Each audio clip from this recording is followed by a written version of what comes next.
saya ucapkan selamat datang kepada Duta Besar Republik Indonesia, Bapak HE Dr. Arif Hafaz Odroseno, kemudian Mami Kartika Affandi, Dr. Honoris Causa dari Museum Affandi, kemudian Ketua Museum Affandi, Mbak Sela atau Selarti Venezia, namanya bagus sekali, kemudian Sekretaris Museum Affandi Ibu Susan, ada Bapak Andri Kurniawan, Public Relation Manager PT Faber-Castell International Indonesia. Ada CEO Kompasiana, Bapak Nurullah, Kaprodi Sastra Universitas Negeri Surabaya, Sastra Jerman, Bapak Yunan. Kemudian anggota komunitas traveler Kompasiana di seluruh Indonesia, Jerman, Swiss, dan Austria, termasuk Thailand mungkin akan datang nanti. Kemudian Ketua Pecinta Seni dan Budaya Indonesia di Jerman, Bapak Rainer Schütz. Perkumpulan Diaspora Batak di Jerman, Ibu Nurlina Forschner. Baik, acara kali ini akan membahas tentang Mami Kartika Affandi yang telah banyak melukis sejak kecilnya sampai dengan hari ini. Kemudian beliau juga suka traveling, jadi sama sehati dengan kita komunitas traveler Kompasiana. Tapi sebelum kita akan mulai, karena sudah ada Bapak Dubes, mumpung masih ada waktu, saya senang sekali Bapak berkenan hadir pada acara kita kali ini. Semoga akan membawa manfaat bagi semuanya. Kami persilahkan kepada Bapak Dubes untuk memberikan sambutan. Monggo Bapak. Terima kasih Mbak Gana, Ibu Kartika dan Mas Sony atas undangannya pada hari ini. Memang COVID ini memberikan kita juga kesempatan untuk bertemu lebih intensif actually ya dengan metode online ini. Saya sendiri juga sudah berkali-kali mengadakan pertemuan online dan ini merupakan satu sarana yang sangat bagus sekali di mana kita bisa bertemu untuk berbicara, tukar pikiran mengenai berbagai hal. Dan tentunya pagi ini di Jerman dan juga di Eropa dan sore di Indonesia kita berbicara mengenai pengalaman Ibu Kartika dalam melukis.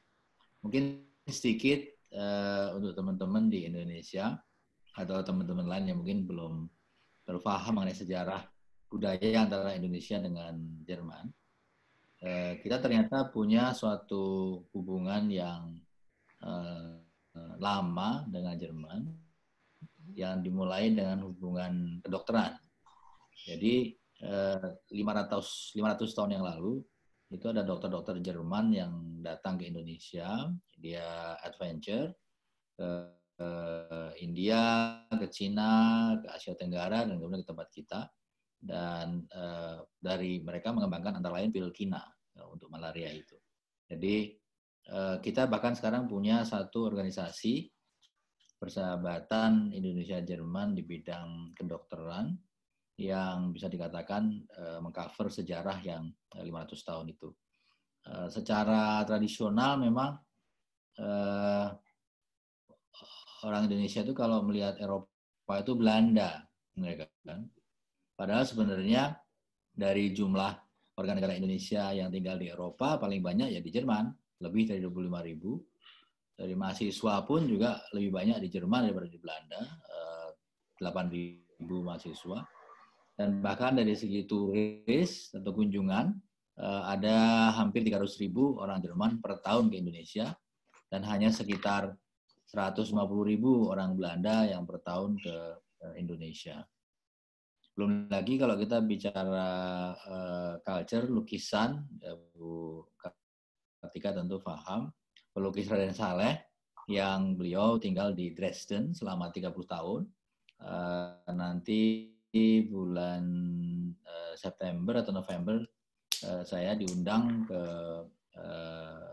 Rumah Biru atau Masjid Biru di kota Dresden.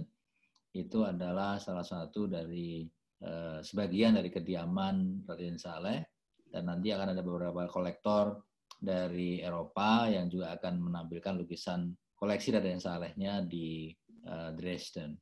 Dan pada saat Raden Saleh tinggal di Dresden selama 30 tahun di akhir tahun 1800-an, itu ada warga negara Jerman dari Dresden yang tinggal di Bali, namanya Walter Spies.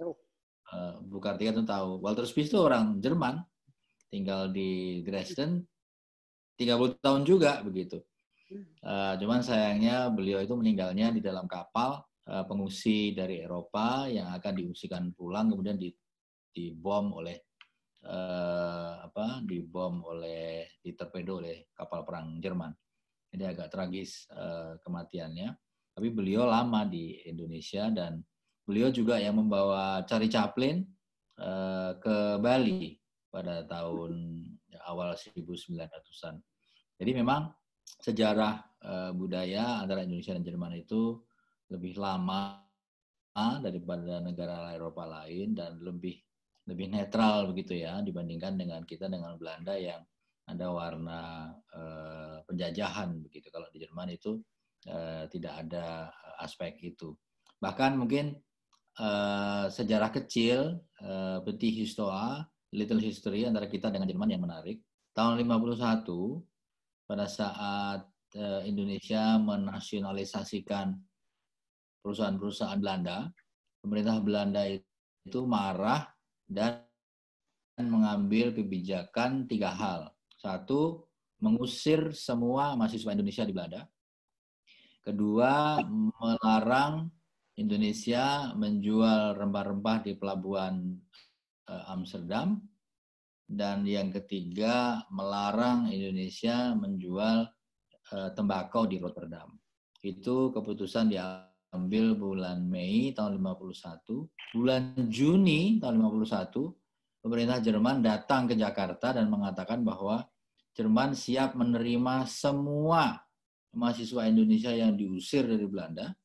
Kedua, Jerman siap menerima rempah-rempah Indonesia untuk diperdagangkan di Hamburg, dan Jerman siap menerima semua tembakau Indonesia untuk diperdagangkan di Bremen. Jadi itu sejarahnya. Pada saat kita diusir dari Belanda, Jerman yang menerima kita. Dan pada waktu itu Pak Habibie almarhum sedang kuliah di Delft, diusir, pindah ke Aachen, dan sampai beliau menjadi petinggi di Airbus. Jadi banyak ini sejarah kedua negara yang tidak banyak diketahui di publik. Kita ada dokumentasinya dan ini merupakan suatu hal yang bisa digali nanti di masa depan. Itu Bu Gana juga ada komik, ini gagasan kita. Jadi kalau memberikan cerita Raden Saleh itu agak susah ya untuk generasi muda. Kita bikin komik, graphic novel lah kalau istilahnya itu. Dan barangkali nanti kalau ada yang tertarik, kita masih punya beberapa koleksinya. Mungkin bisa lewat KBRI nanti email ke kita berapa yang dibutuhkan untuk mendapatkan graphic novel atau komik mengenai Raden Saleh ini. Tentunya dalam konteks pengalaman Ibu Kartika sendiri dalam melukis dan mengisi waktu untuk kita yang ingin hobi melukis gitu ya, itu juga bisa nanti belajar dari beliau dan juga mendengarkan wisdom yang ada dari beliau dari pengalaman di berbagai negara. Demikian saya rasa Bu Gana, Bu Kartika dan Bu Oni, sedikit sambutan dan sedikit cerita gitu ya mengenai hubungan bilateral antara Indonesia dengan Jerman. Matur nuwun. Assalamualaikum warahmatullahi wabarakatuh. Waalaikumsalam warahmatullahi wabarakatuh. Terima kasih sekali Pak Dubes. Selamat sekali lagi atas peluncuran buku Raden Saleh. Saya mendapat dari KJRI Frankfurt beberapa minggu yang lalu dari Ibu Risa. Keren sekali. Semoga ini akan menginspirasi bahwa diplomat seperti Bapak pun juga berhasil menerbitkan buku bersama-sama dengan tim dan tentu saja akan menginspirasi Kompasianer yang ada di sini khususnya di komunitas traveler Kompasiana. Dan hubungan Indonesia-Jerman memang sudah luar biasa, sudah banyak sekali diaspora Indonesia yang ada di Jerman. Semoga semakin ditingkatkan dan seperti pesan saya tadi, semoga Ibu Kartika Affandi akan sampai ke Jerman untuk melukis keindahan wisata di Jerman atau keunikan yang ada di sini. Terima kasih Bapak untuk kehadirannya, untuk waktunya. Jangan kapok-kapok Bapak ya kalau kita undang lagi. Tadi sudah janjian sama Mas Alvin mau ada kuliah online ya. Ya Mbak, kita akan Ya, tetap ya. saya pernah Baik. kasih kuliah temannya Mas Sony waktu itu. Iya, Mas Oni cerita tuh. Katanya mau reuni. Nah, reuninya sekarang nih. Iya. Baik, terima kasih Pak Dubes, Bapak Dr. Arif Hafaz Ogrosono. Baik, ini sudah ada 34 peserta, sudah semakin bertambah. Yang belum silakan masuk. Ini Saya pamit ya Bu, ya. Yang belum di off saya pamitan dulu. segera dimatikan. Dulu Ibu, ya. Ada acara lagi. Baik. Ya, monggo Bapak. Terima kasih. Terima kasih. Terima kasih, ketemu lagi atas waktunya, atas semuanya, perhatian dan dukungannya. Selamat menjalankan tugas lagi, Bapak. Salam untuk para staf. Monggo, monggo. Mami, ini Pak Dubes sudah pamitan, Mami ya? Iya. Ya, baik. Ya, sekarang kita langsung saja untuk ke acara kita talk show bersama Mami Kartika. Aduh, Mami, saya tuh kangen banget sama Mami. Harusnya Agustus saya kan ke Indonesia, Mami. Mami bilang, kenapa tiba-tiba kamu kok colek Mami? Iya, Mami kangen, Mami. Mami ingat gak waktu kita makan bareng di Gajah Wong tuh dengan orang tua saya? Itu kan Bapak meninggal, Mami. Padahal sudah terinspirasi. April kemarin, Mami ya. Jadi terinspirasi dengan Mami. Sampai beliau bilang, saya ingin hidup sampai 100 tahun. Jadi umurnya 100 begitu ya. Karena melihat Mami, bagaimana Mami tetap berkiprah, kemudian jalan-jalan itu luar biasa sekali. Tapi memang keputusan Tuhan itu lain. Makanya saya bilang, sekaranglah saatnya untuk bersama Mami, berbagi, dan tentu saja supaya untuk menginspirasi teman-teman Kompasianer di seluruh dunia. Karena ini tidak hanya di Indonesia, di berbagai negara Eropa, tadi saya sudah sebutkan. Ini sudah ada Mas Rainer yang ada di Jerman sudah masuk ya, dari Ketua Perhimpunan Pecinta Seni Indonesia dan Budaya Indonesia yang ada di Jerman. Mami, ini Mami kan memang sudah terkenal sebagai pelukis ya. Ini Mami sebenarnya sudah mulai dari kapan sih, Mami? Sebenarnya begini, kalau dikatakan aku kepengen jadi pelukis gitu ya, dari kecil nggak terbayang, tapi oleh papi nggak terbayang karena bagaimanapun juga tergantung apa yang dikatakan orang tua. Nah kebetulan si papi itu barangkali dalam hati kecilnya kok ya anak ya cuma satu-satunya jadi mami tunggal. Terus jadi kalau lagi sekolah itu hanya dititipkan kepada guru, tapi setiap saat dia melukis keluar. Jadi di kelas tuh mami dia ambil begitu aja, dipamit ke. Jadi terus si papi bilang, Kartika tidak perlu nanti ikut ujian dan dapat raport. Yang penting bahwa dia ikut di kelas bersama-sama belajar, tidak perlu naik pun. Malah sering bukan naik, pernah terjadi dari hanya baru kelas 1 aja, bukannya naik ke kelas 2 malah turun ke kelas 0. Saking bodohnya. Ada yang mami kelas 0. Saya itu mungkin terlalu banyak bermain jadi nggak bisa konsentrasi. Jadi bagaimanapun juga akhirnya mami dengar sendiri dari Mami Mariati, itu ibu saya ya. Dia bilang, aku nyesel deh, kok punya anak cuma 1. Lagi dia beranak melulu. Nah, salah lagi. Kalau perempuan beranak salah. Jadi karena waktu itu mami juga anakku sudah 9 orang. Jadi dia berharap bagaimana nanti pada suatu hari kalau papi Avandi meninggal, kok tidak ada anaknya yang meneruskan itu. Jadi dalam hatiku aku bilang pada suatu hari, begitu saya selesai tugas sebagai seorang ibu, itu saya akan mulai melukis. Nah, baru di situ rembukan. Jadi anakku yang terakhir kelahiran tahun 62 itu baru boleh dikatakan bisa melukis 10 tahun itu baru bisa pameran-pameran. Karena papi bilang begini, sebelum kamu mencapai 100, mempunyai 100 lukisan, kamu tidak boleh pameran, apalagi pameran tunggal.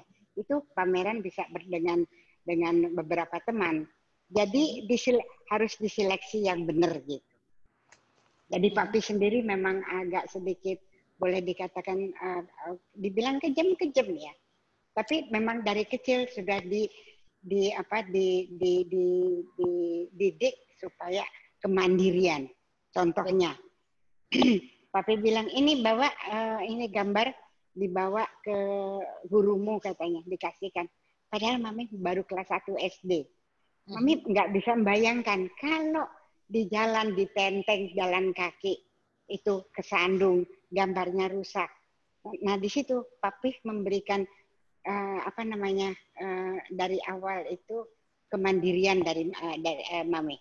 Umpamanya tahun 49 tahun 39 kita ke Bali. Itu Mami kelas 1 pun sudah tidak tinggal tidak di Ubud karena di Ubud belum ada sekolah. Jadi dititipkan di satu keluarga di Denpasar. Ya, kelas 1 sudah kos ya. Jadi apa-apa juga sudah mandiri itu dari kecil. Baik, Mami, kemarin waktu ngobrol-ngobrol lewat telepon hari Jumat ya, Mami kan sedang bikin patung nih. Jadi Mami tidak hanya melukis tapi bikin patung. Aduh, saya lihat patungnya luar biasa, Mami. Apa karena raja Mami kan banyak tuh? Ada berapa tuh rajanya Mami ya? Raja yang mungkin patungnya hanya Mami. Saya bilang, kok punya saya beda begitu ya? Tangan Mami, tangannya saya. Ini matungnya ini sudah lama juga seperti halnya melukis? Saya itu. Jadi waktu kecil sebetulnya Mami belajar mematung juga hanya 4 bulan itu di London. Apa sih belajar harusnya 5 tahun, hanya 4 bulan. Jadi tidak ada artinya. Tapi dari kecil tuh sama Papi suka mainan lempung. Zaman dulu kan tidak, jadi zaman dulu kan tidak ada mainan plastik seperti sekarang. Apa saja dari lempung itu dibikin binatang-binatang, terus dibikin apapun. Jadi sekarang Mami tidak mengatakan saya mematung, saya mainan lempung gitu. Aneh sekali. Zaman jadi sekarang enjoy nggak tahu. sekali. Anak zaman jadi sekarang enjoy sekali. Mainnya internet, gadget gitu nah, ya Mami. Nah itu Mami juga sama anak-anak nih Mami ada HP baru. Mami bilang aduh aku nggak usah deh Mak. Mami sampai sekarang nggak mau pegang HP karena takut memorinya Mami hilang. Hilang ya? Ya dibiarin apa istilahnya orang tua yang nggak mau maju ya barangkali Mami ini enggak. Tapi nggak pernah nyasar kok. Mami masih bisa apa-apa sendiri yuk.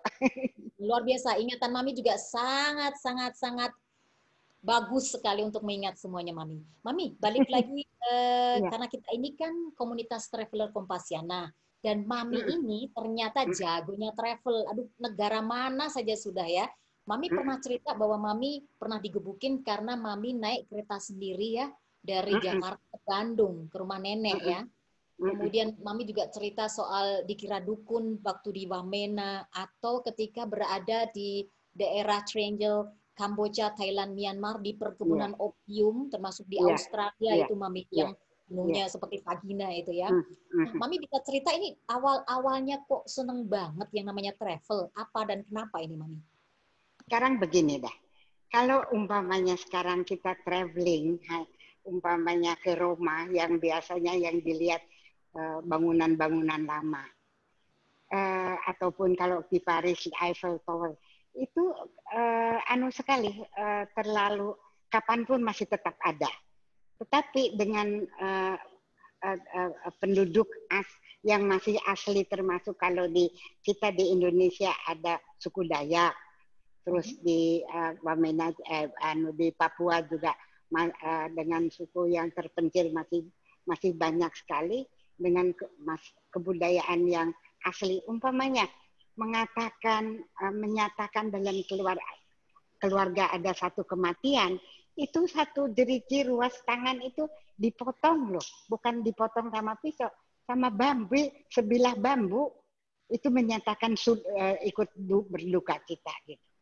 Nah, dari mereka itu Mami merasa aduh luar biasa. Nah, pada suatu hari aku begini. Jadi dalam perjalanan Mami tentu tidak sia-sia. Kalau orang keliling dunia, kemanapun keliling kalau banyak uang tentu saja bisa. Tapi Mami pakai perhitungan. Saya ingin melihat kebudayaan setempat yang masih asli, itu yang Mami kejar. Nah, umpamanya kalau seperti di Irian, pada suatu hari aku ke pasar, melihat laki-laki yang badannya tinggi, besar, tegap, dan coklat, hampir kayak ungu gitu. Dan dibalur pakai minyak babi, supaya nggak tahu itu apakah tidak. Sebetulnya kan daerah Papua itu kan anu sekali, panas ya. Jadi warnanya tuh sangat bagus sekali warna kulitnya.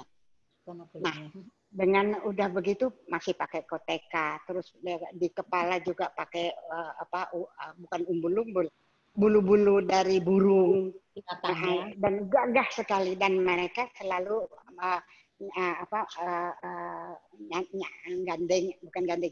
nyentel ke busur panah.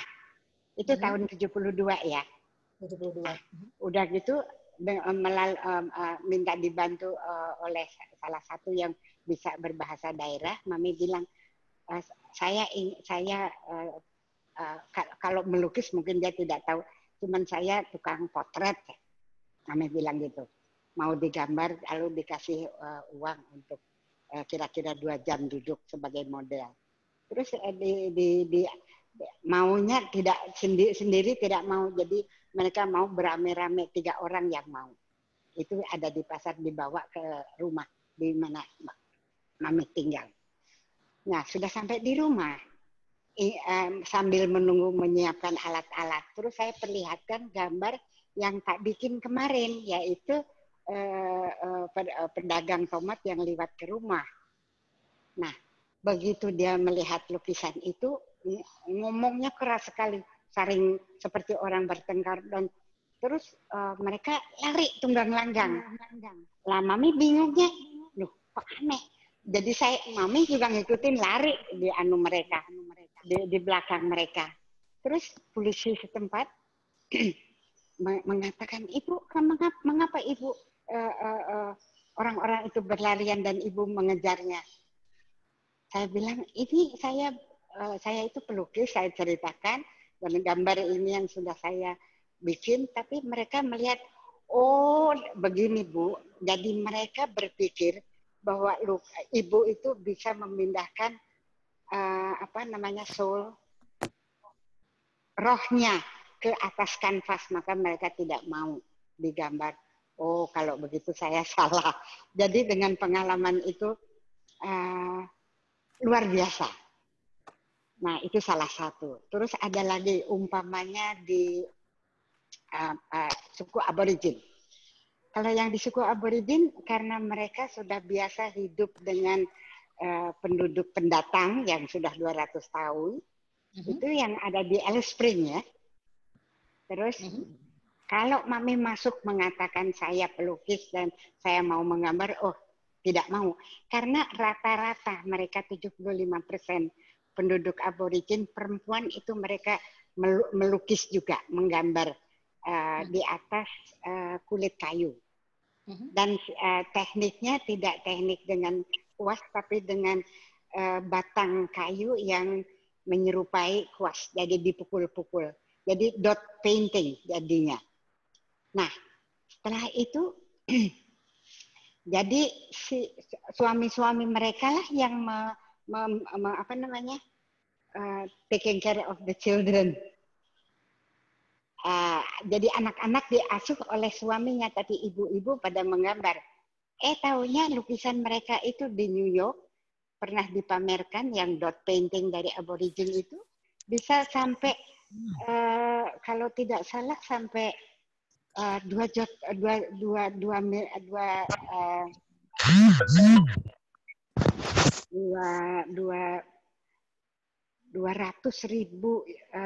US dollar. Begitu tingginya harga lukisan itu. Jadi Mami pikir, waktu Mami masuk ke sana, Mami tidak mengatakan saya pelukis, tapi aku ngopeni anak-anak mereka dulu, terus makan bersama mereka, tidur juga bersama mereka. Nah, terus sehari-hari menggambar anjing di sekitar itu. Terus lama-kelamaan saya tawari sama perempuan itu, saya akan membayar Anda, tapi tentu ya tidak terlalu banyak seperti harga lukisan Anda. Tapi apakah Anda mau menjadi model saya? Terus dia bilang, nggak usah, kalau saya itu suami saya saja yang digambar. Tapi saya kurang tertarik dengan wajah suaminya. Saya tertarik dengan ibu-ibu itu. Terus apa yang Mami lakukan? Jadi Mami mencari, aku nggak siap kalau mau membuat self portrait. Potret diri karena tidak bawa kaca, jadi ke tempat sampah mencari kaca, menemukan kaca bekas potongan mobil dari mobil itu yang tabrakan. Nah di situ Mami melihat wajah perempuan yang sedang menggambar dan melihat wajah Mami. Jadi wajahku seperti suku aborigin. Nah, ini gambarnya yang ini. Jadi ini wajah Mami yang seperti suku aborigin. Oh. Nah, seperti itu. Jadi akal itu harus ada gitu. Dan lucunya Mami dapat beberapa lukisan di sekitar itu karena 2 bulan.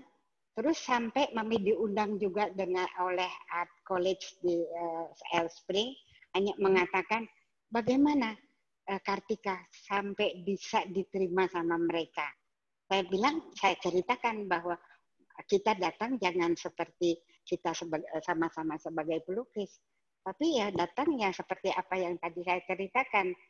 Dia bilang kami orang Australia tidak mampu. Oh mungkin karena kulit saya coklat. Terus mereka pada ketawa. Di situ terus Mami juga bikin workshop di sekolah College of Art di Alice Springs. Nah, itu salah satu dari mana tadi? Australia, dan yang satu lagi dari Irian ya. Irian. Terus yang dari Papua, ada yang dari Kalimantan. Nah, itu ceritanya begini. Jadi waktu dari Irian saya diajak oleh grup dari UNESCO untuk mengunjungi ke Kalimantan. Karena di sana baru ada festival. Ya kita rame-rame dengan grup itu. Sampai di sana ke pedalaman yang rata-rata perempuannya itu dengan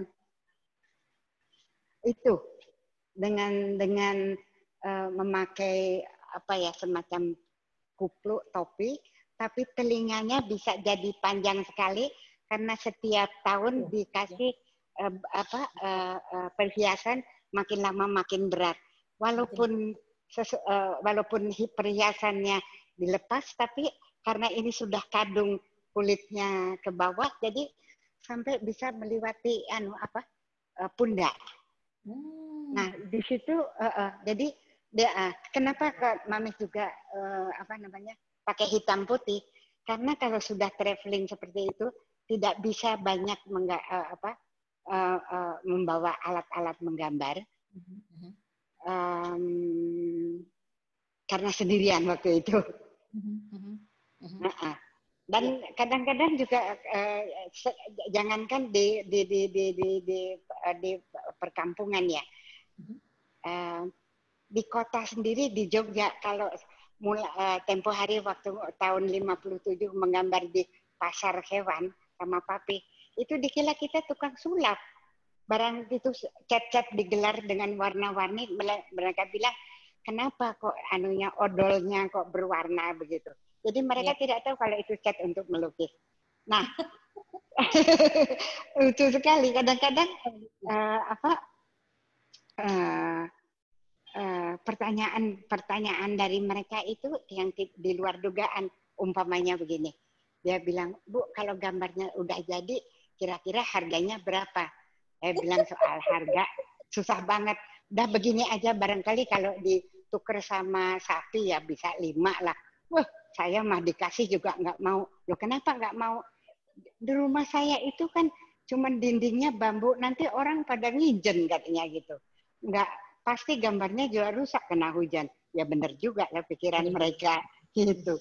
Nah, waktu di yang tadi Mami bilang di Kalimantan ya, di suku Dayak, pada suatu hari itu tidak sengaja.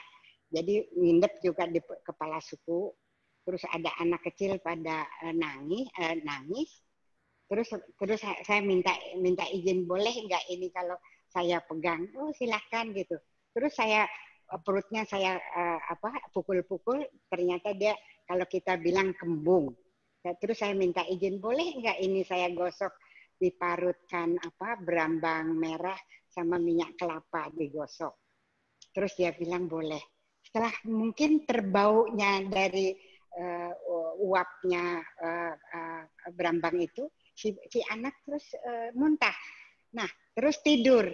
Besoknya Mbak, yang namanya orang udah antri, dibilang aku jadi dukun dari Jawa gitu.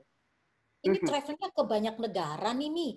Tentu saja berhubungan dengan budget, dana Mami ya. Bagaimana Mami untuk mengatur keuangan? Karena kan punya anak, kebutuhan sendiri, traveling, itu kan banyak Mami. Ya, waktu awal-awal kan anak-anak juga sudah boleh dikatakan bisa ditinggal. Bagaimanapun juga, apalagi kalau yang paling kecil itu juga sekarang memang sudah paling kecil itu kelahiran tahun 62, dia juga pelukis. Jadi Mami mengaturnya begini. Toh gambar Mami juga bisa artinya dalam waktu pameran itu pasti ada yang laku. Ada juga yang nggak laku. Waktu gambar hitam putih itu di Jakarta, nah itu juga ada ceritanya. Sebentar ini menyimpang sedikit ya dari soal budget itu ya. Ceritanya begini. Oleh karena saya tidak mau menjadi Avandi kedua, saya bilang sama Papi, Pak, aku nggak mau deh jadi Avandi kedua. Harus bagaimana? Terus aku bilang, terus si Papi bilang, saya bukan seorang guru. Sana kamu cari pengalaman. Terus dikasih uang sama Papi, lihat pameran-pameran di negara lain. Nah, salah satunya terinspirasi dari lukisan Jepang sama Cina yang klasik itu tidak banyak menggunakan warna dominan hitam. Di situ Mami pikir kalau saya kombinasikan antara feelingnya teknik Avandi dengan Jepang dan Cina itu tadi bagaimana? Lah jadinya ya hitam putih seperti ini. Gitu. Nah, kembali lagi kepada budget itu tadi. Lah tentunya kalau kita pintar bisa ngatur dari uang pameran ini untuk hidup untuk anak-anak. Karena pernikahan saya dalam waktu 20 tahun juga kami sudah berpisah. Jadi semua dengan cara baik-baik, tapi karena suami juga pelukis, jadi agak susah dua orang pelukis di satu rumah. Tapi untung bahwa anak-anak mengerti soal itu dan gampang sekali mengatakan Mami harus pergi dan menggambar dengan pameran. Nah, dari lukisan itu saya sangat mencukupi sampai bisa punya tanah besar, rumah joglo 10 buah sekarang ini yang dijadikan galeri dan tempat tinggal. Jadi pintar-pintar kita lah bagaimana kita ngatur. Nah, dan kalau ditanya Mami sekolah apa, Mami SD pun tidak punya ijazah. Lulus, ya? SMP nggak lulus, orang nggak ikut ujian. Ya. Oke, Mami. Mami ya. Ini kan sudah berusia 86 tahun, Mami ya. Iya, iya. Mami ini waktu saya ikut ke Wina, Mami kan pakai rollator tuh, pakai kursi roda juga. Nah, itu bagaimana, Mi? Dari satu negara ke negara lainnya, mana ini barang-barangnya kayak lenong gitu, Mami ya. Semua barangnya banyak. Saya bingung ini Mami satu barangnya berapa ini ya? Sampai ditinggal-tinggal, Mami ya.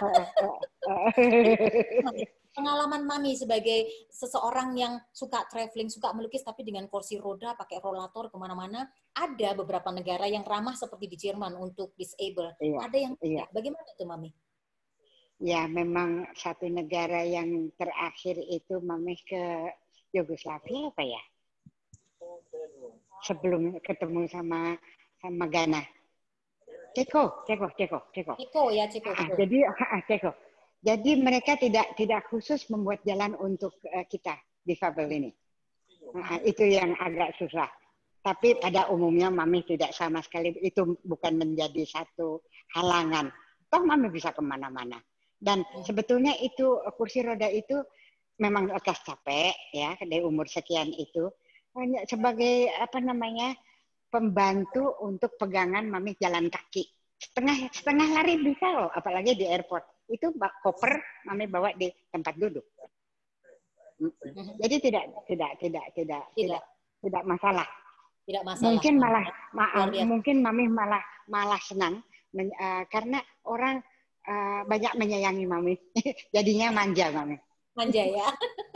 Baik, sebelum kita ke pertanyaan dari teman-teman komunitas, Mami saya lihat ini aduh cantik sekali dengan bajunya seperti lukisan berjalan, Mami. Wow, saya juga ada satu, Mami ya. Ini kan berarti seperti bahannya mirip, Mami ya.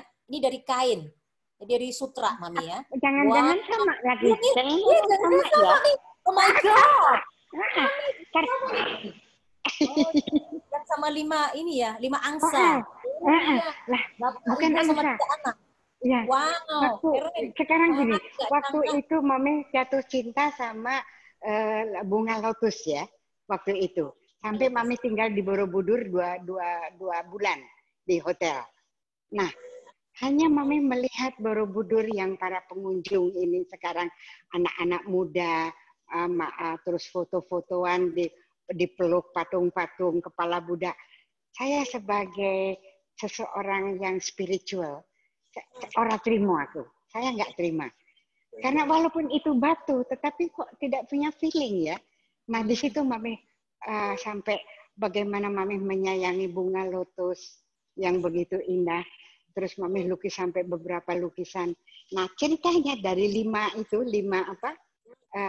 burung yang sana, yang terbang itu burung jantan, yang di bawah itu burung betina ibunya dan 3 orang anak-anak yang ngumpetin anaknya. Jadi itu hanya secara simbolik aja bahwa seorang ibu itu selalu ingin melindungi anak-anaknya. Betul sekali. Seperti hanya mami ya. Baik, Mami. Mami anak 9 loh. Aku punya 9 anak. Luar biasa, Mami. Saya anak 3 saja, Mami sudah pusing Barbie. Ini Mami 9. 9. Luar biasa. 9 ya. Oke, Mami. Tiap tahun melahirkan. Sudah banyak yang masuk pertanyaannya. Sebelum ya. kita masuk ke pertanyaan pertama, jangan lupa teman-teman yang belum dipersilahkan untuk berbicara, mohon dimatikan. Saya sudah baru saja mematikan. Kita langsung saja ke pertanyaan yang pertama sebelum nanti silakan nanti unjuk tangan. Ini ada Mbak Edrida. Terima kasih. Selamat sore Mbak. Iya. Terima kasih sudah hadir bersama kami di sini. Begini Bu, saya sangat berminat dengan ketertarikan Ibu melukis tema perempuan aborigin, Kalimantan, saat Ibu traveling. Nah itu terinspirasi dengan kehidupan para perempuan. Nah, apa yang menurut Ibu yang membuat perempuan itu menarik untuk dilukis? Sehingga Ibu melukis tema-tema perempuan, kan? Terus yang kedua, Bu, yang paling menarik, Ibu pernah melukis dengan tema apa salahku, apa yang harus perbuat, gitu ya. Tema lukisan itu menarik ya, Bu. Itu terinspirasi oleh apa? Terima kasih, Bu Kartika. Wah, pertanyaannya sangat luar biasa, very feminist. Oke. Ini Mbak Edrida ini kerja di DPR RI, Mami. Pertanyaannya sangat bagus. Oke, kenapa banyak menggambar tema perempuan? Nah, pertama kali, Mami merasa, panggil Mami ya? Iya, Mami. Jadi Mami merasa, kalau kita perempuan ini tidak berjuang untuk perempuan, siapa yang akan memperjuangkan kita? Betul. Ya, satu itu. Kedua, perempuan tidak boleh cengeng. Ya kan? Nah, bukan berarti tapi kita juga harus melunjak apa istilahnya. Tapi bagaimanapun juga kalau ini mengenai lukisan tentang perempuan, umpamanya begini. Mami melihat perempuan-perempuan yang melacurkan diri. Ya, bagaimanapun juga kalau itu adalah satu profesi yang Mami sesalkan, apakah tidak takut pada suatu hari kena penyakit? Yang itu yang Mami sesalkan. Jadi kalau Mami membuat lukisan perempuan telanjang, akan beda sekali dari pelukis laki-laki kalau melihat perempuan telanjang. Kalau Mami pasti akan memperlihatkan masalah problem kita perempuan, umpamanya yaitu soal tadi penyakit. Jadi perempuan tidak mulus dengan banyak bekas gudik borok-borok, ya, salah satunya itu. Atau ada juga yang perempuan waktu itu satu duduk, yang satu kakinya terbuka. Kebetulan ini lukisannya tidak ada. Nah, di situ memperlihatkan kamu harus selalu siap pada usia berapapun, tidak bisa selama-lamanya menjual diri. Nah itu, apakah akan diteruskan? Nah, bagaimana sampai kita tidak memakai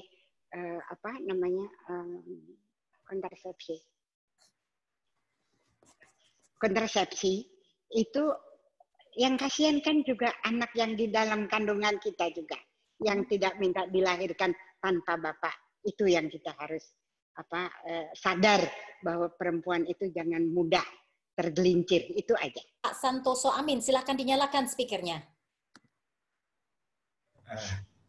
Terima kasih, Mami. Senang sekali bisa bertatap muka langsung dengan Mami. Kebetulan saya punya lukisan karya saya sendiri itu tentang Papi Avandi, karena saking cintanya saya sama beliau. Oh iya. Kemudian saya juga punya buku, tapi sudah lama sekali tentang beliau. Ini buku terbitan 77 dari Popo Iskandar. Oh iya. Jadi saya ingin tanya nih sama Mami, ada nggak sih buku yang mengupas tentang hubungan kedekatan Mami dengan Pak Avandi secara khusus, baik secara lukisan maupun secara kehidupan? Oh, luar biasa. Begini, Mas, oleh karena sudah banyak yang menulis, itu memang peristiwa-peristiwa yang terjadi hubungan saya sama Bapak itu saya keep sendiri. Karena saya sendiri sedang menulis bagaimana tidak gampangnya menjadi anak seorang pelukis yang sudah ada nama. Dan itu sangat sekali berkesan. Umpamanya contohnya begini. Dari pihak teman-teman perempuan pun mengatakan, ya pantas sih Kartika ini dan itu bisa gampang ke wong anaknya Avandi. Nah, seperti itu. Kan itu kan sangat menyakitkan. Satu itu. Kedua, ada juga yang mengatakan barangkali itu salah Mami juga karena pameran terlalu awal, belum cukup tapi sudah berani keluar pameran tahun 57 di Jakarta. Lebih baik Kartika, ada seorang penulis mengatakan, lebih baik Kartika diberi impalanya Avandi, tapi jangan bakatnya. Nah, di situ satu dorongan ya. Oh iya ya, saya belum baik gitu. Jadi itu lalu waktu itu berbincang-bincang sama Papi, dia bilang, jangan dengerin orang bilang, kamu terus aja menggambar. Tapi lain kali, tunggu sampai kamu bisa sampai 500 lukisan, baru kamu boleh pameran tunggal. Bayangkan aja, dengan harus mengasuh anak segitu banyak dan punya lukisan sekian ratus itu. Kapan untuk pameran tunggal? Ya lumayan. Tapi akhirnya toh bisa juga. Jadi Mami tidak pernah putus asa di jalan. The show must go on. Oke? Baik, kita ke pertanyaan berikutnya dari Mbak Siti Asia. Silakan bertanya sendiri atau saya bacakan. Saya mau bertanya, saya punya banyak kenalan orang yang ada di kampung itu bisa menulis, tapi kalau di kampung zaman dulu itu ya mereka tidak tahu untuk apa itu lukisan-lukisan itu. Jadi saya sekarang setelah 20 tahun, selang 20 tahun, saya berpikir bagaimana kita itu bisa membantu orang kampung yang bisa melukis itu untuk digerakkan misalnya. Itu apakah ada kesempatan bagi mereka untuk melanjutkan bakat-bakat mereka, karena bakat mereka itu jadinya akhirnya nggak dipakai karena mereka itu petani gitu. Itu saja pertanyaannya. Terima kasih. Begini Mbak, kalau soal bagaimana mendidik orang supaya melukis, semua itu tergantung kepada lingkungan kita sendiri. Nah, kebetulan kami di Museum Affandi kita sangat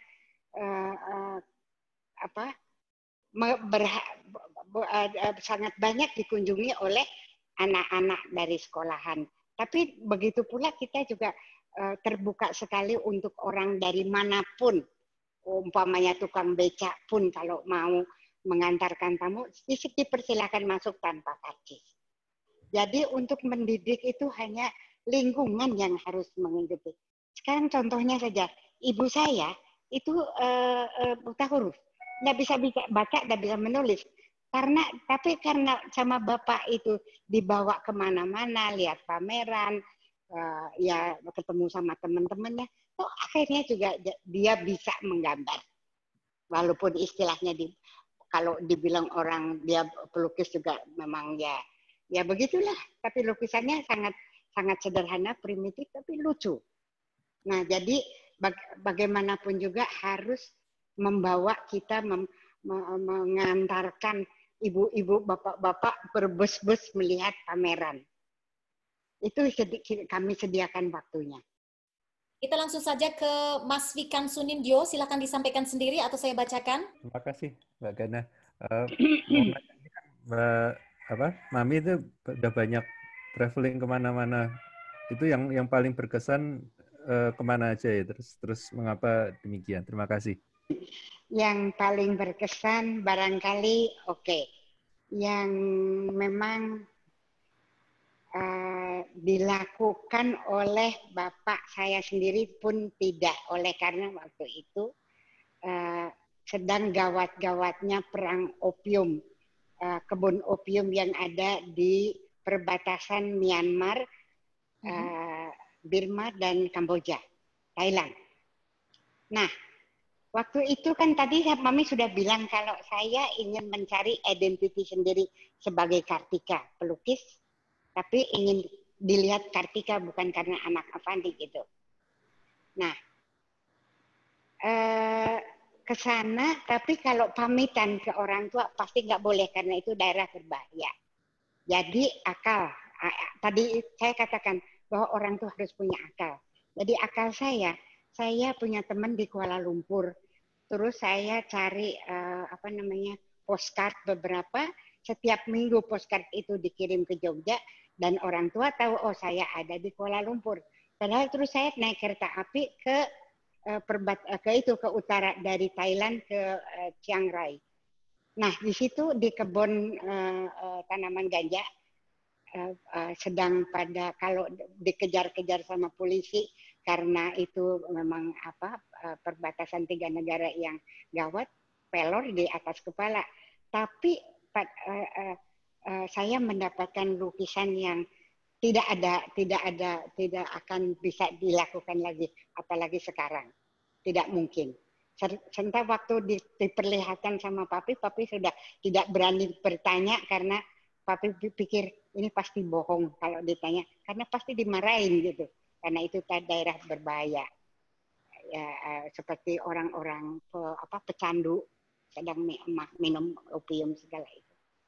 Nah, itu yang sangat nilainya bukan karena uang, tetapi waktu yang tidak mungkin bisa terulang lagi. Ya baik Mami, ini ada dari Ibu Woro yang dari Universitas Negeri Surabaya. Terima kasih. Selamat sore semuanya. Senang sekali bisa bertemu meskipun puluhan tahun yang lalu saya pernah ke Jogja, tapi waktu itu tutup. Museumnya tutup waktu itu, sehingga saya kembali lagi lah ke Surabaya. Oh sayang, padahal bisa ke rumah lu di Pakem. Saya tinggal di Pakem kok. Oh ya. Pakem kebetulan, itu di daerah pegunungan Merapi. Oh iya. Kebetulan kakek nenek ada di Kota Gede. Oh. Iya. Kenapa ini Mami Kartika, saya mau tanya pandangan Mami tentang para remaja sekarang yang sedang getol-getolnya melukis tapi lewat digital. Nah, ini kalau saya rasa itu kok rasanya kayak agak garing gitu ya. Lebih bagus kalau langsung tangan yang bekerja begitu. Artinya lukisan yang dari asli dari tangan kita, bukan dengan mesin atau apa. Menurut Mami, pandangan Mami bagaimana tentang hal itu? Dengan berjalannya waktu, saya kira Mami pikir kalau dengan berjalannya waktu itu kita menghalangi dengan kemajuan zaman sekarang untuk anak-anak seperti pada umumnya mereka selalu dengan digital yang Anda terangkan tadi, saya kira juga itu kurang baik. Biarlah mereka mencari jati diri sendiri. Kalau orang tuanya bisa memberikan kombinasi, umpamanya, yuk kita piknik atau yuk kita liburan kemana, ke Bali umpamanya, yang selalu banyak macam-macam aktivitas. Nah, di situ diusahakan untuk si orang tua juga menggambar. Tidak perlu setiap orang harus jadi pelukis. Menggambar itu dianggap itu hanya seperti kalau kita taman kanak-kanak kan juga menggambar sesukanya gitu loh, Mbak. Jangan baru berangan harus jadi pelukis, harus laku. Enggak. Kalau menggambar jangan selalu dititik beratkan lukisan itu harus laku, itu enggak usah. Jadi kalau anak-anak sekarang maunya dengan digital ya sudah biarin aja. Toh nanti kalau ada kesukaran pada suatu hari dia akan mencari sumbernya dari mana dia bisa mendapatkan. Terima kasih. Jawabannya yang indah. Terima kasih, Mami. Iya. Kalau ke Jogja lain kali jangan putus asa. Rumah Mami di Pakem selalu terbuka. Bisa nginep di rumah, oke? Wow, injih, matur nuwun. Terima kasih, Bu Woro. Ini langsung pertanyaan dari Mbak Dwi Clarasari. Ini speakernya lagi trouble, jadinya saya bacakan. Pertanyaannya adalah, salut dengan lukisan-lukisan Mami Kartika yang sentimental dan personal. Apakah setiap lukisan selalu dibuat langsung di depan model atau di lokasi pemandangan atau situasi sehingga harus melakukan traveling terlebih dahulu? Berapa banyak yang berdasarkan ingatan atau imajinasi? Oh ya, apakah Mami Kartika masih mendesain baju sendiri? Pertanyaannya Mami, lucu. Kalau saya Joko Tarub itu kalau Mami lagi mandi langsung tak tangkap bajunya, langsung tak pakai, Mami. Kok saya diulang lagi sekali lagi, Mbak. Terlalu panjang tadi, diulang lagi sekali lagi. Yang pertama, apakah setiap lukisan dibuat langsung di depan model atau di lokasi? Oh iya. Oke. Ya memang begitu. Mami bisanya hanya kalau ada model. Mami tidak mau mengarang. Iya, on the spot. Jadi gini loh, Mbak. On the spot. Perlunya gini, umpamanya ya. Sekarang Mami kalau di Eropa tuh juga sering sekali umpamanya menggambar itu loh, sapi peras. Sapi peras. Jadi Mami masuk ke kandang. Bukannya difoto terus gambar di rumah, enggak. Karena bisa merasakan bagaimana baunya kencing mereka, kotor. Tapi gambarnya jadi bagus. Jadi bagusnya kayak gini. Bukan sapi seekor sapi, jadi ada 2 atau 3 ekor sapi, itu gambarnya di Austria, waktu itu masuk kandang.